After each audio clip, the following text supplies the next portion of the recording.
Ito ang legendary scooter ng Yamaha. Itong Yamaha Mios 40.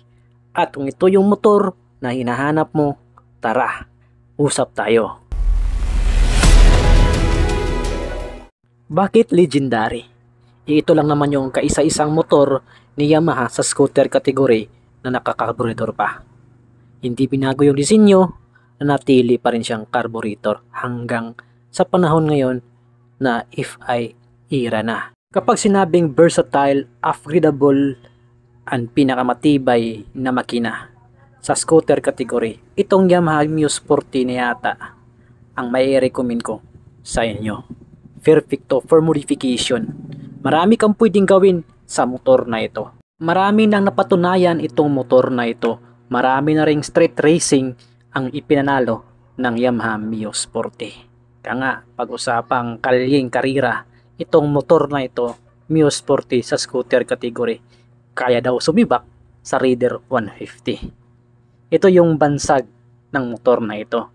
Kaya niyang sibakin ang Raider 150 kapag itong motor na ito, kapag itong makina ng Muse 40 ay in-upgrade, in-enhance, kaya nga ni-revealed, mas pinalaki yung bore, pinalaki lahat. So, kaya niyang sumibak sa mga higher cc na mga motor. Kaya naman, the legend is still the legend. Hindi binago ni Yamaha ang disenyo, hindi binago ni Yamaha ang makina, still carburetor pa rin. Kapag sinabing simplicity, itong Yamaha Muse 40 na yata ang panalo dito. Lahat dito ay basic. Madaling matutunan, madaling drivean, pwede sa lahat itong motor na ito. At kung ikaw ay mahilig mag-modify ng scooter na motor, itong Yamaha Muse 40 na yata ang pinakamadaling i-modify at tiyak aangat sa iba. Kapag ito ay pinaganda, in-enhance, in-upgrade, modify, nilagyan ng mga spare parts na matitindi, tiyak aangat ito sa ibang mga motor. Itong Yamaha Muse 40, laman din ito ng mga motor show. Ito yung madalas ni-revealed ng mga motorcycle enthusiasts na mahilig umatin sa motor show. Itong Yamaha Muse 40 kasi nga ang daming spare parts, madaming available na spare parts na pwedeng ilagay mo dito, easy to reveal, hindi masyadong magasto yung mga pisa dito. Kaya panalo itong motor na ito kung ang gusto mo ay customization. Yamaha Muse 40, isa to sa mga motor na may recommend ko sa inyo kung mahilig kang mag-modify ng motor. Kahit stock nito, maganda na. Mas maganda pa to kapag modify mo.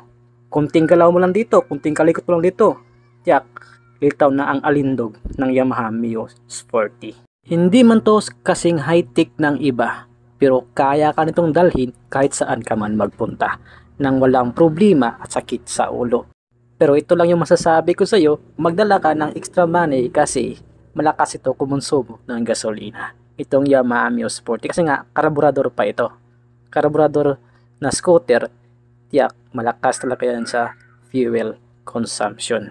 Ito lang naman yung cons ng Muse 40.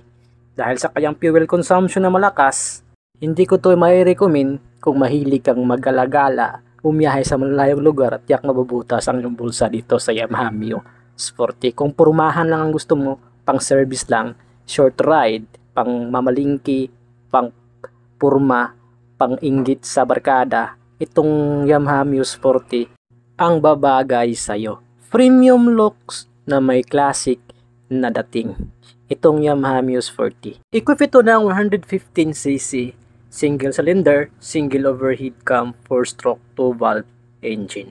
Mayroon itong bore na 50mm at stroke na 57.9mm.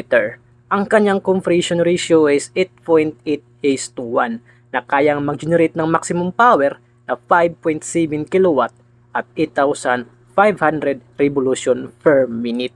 Ang maximum peak torque ng Yamaha Muse 40 ay 7.2 Nm sa loob ng 5,500 revolution per minute niya makukuha. Meron itong dalawang starting system which is in kickstart and electric starter.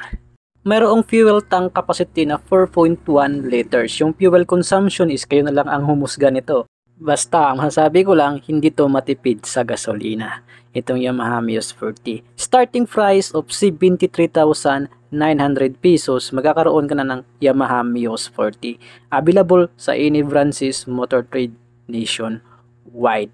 Just visit, available for cash and installment. Punta lang kayo sa Motor Trade at mag-inquire kayo ng Yamaha Muse 40. Meron silang binibinta doon. So that's all for today's vlog. Thank you for watching Motor sa Isla. Don't forget to like, share, comment, and subscribe. And paki-follow mo para maging updated ka sa mga bagong upload natin. Follow for more. This is Motor sa Isla. Nagpahimangno na mag-amping kanunay og higugmaang Ginoo. Labaw sa tanan. Rasip always. Peace. Bye-bye.